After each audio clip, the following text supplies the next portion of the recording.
Markets are still near record highs despite a few down sessions recently, but are the conditions right for the rally to resume and continue? Joining us now to discuss is Jeff Evans, VP Director and Lead of Empirical Research and PM Support with TD Asset Management. Jeff, great to have you back on the program. Great to be here. Thanks for having me on. It's August. Volumes get a little thin. The trade can drift here or there. We have hit numerous new all-time highs this year. Looking forward, what can go right, what can go wrong?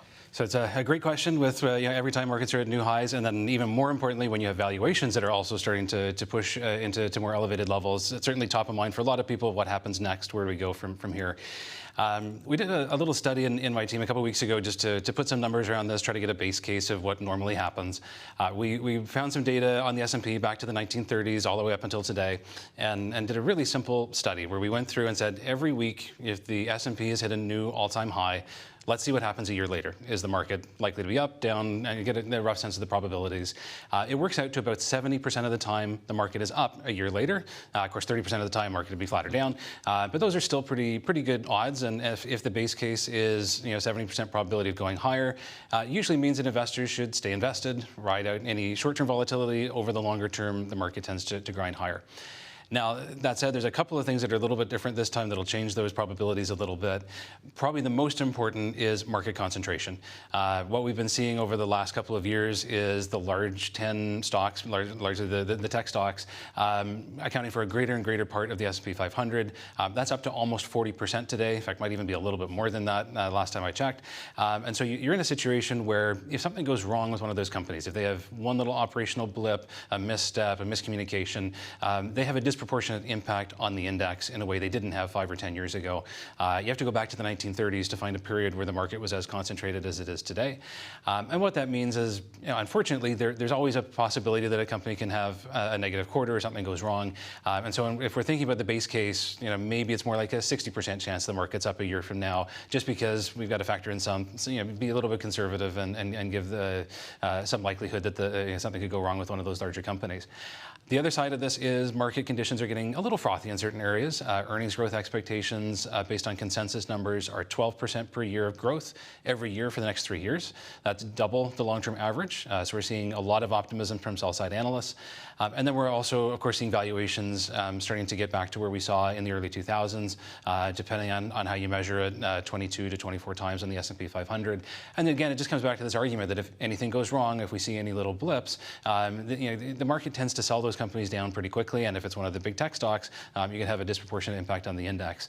So our base case is things are still going to evolve reasonably fairly. We're seeing positive earnings revisions across the market. If we get a couple central bank rate cuts as well, that certainly doesn't hurt. But I think that we would just be a little bit more cautious given all of the issues above.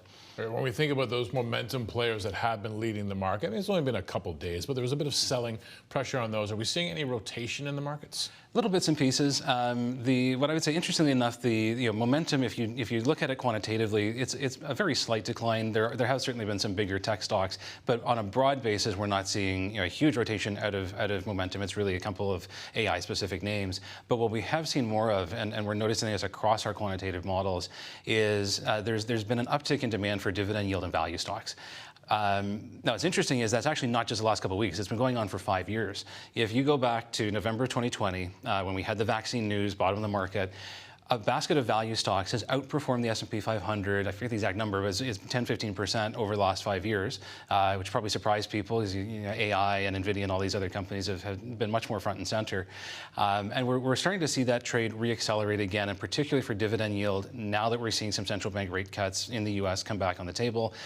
Who knows if it's 1 or 2 or 4 or 5, that'll depend on how aggressive this rotation is and how long it continues. But as investors see some of those rate cuts coming in, you've got to replace that income somehow, and that makes dividend yield stocks a lot more attractive. So we've definitely started to see, maybe not outright selling of the high multiple stocks, but certainly starting to see investors being aware that they need to diversify away from a concentrated market. It seems like value and dividend stocks are picking up a lot of that in the market over the last couple of weeks. I hate to say it because it makes people angry at me, but here in Toronto, now. The CNE is on. Central bankers are gathering in Jackson Hole. We know summer doesn't have that much more life. At least a proper summer vacation before Labor Day. We all get in serious mode on the other side of Labor Day.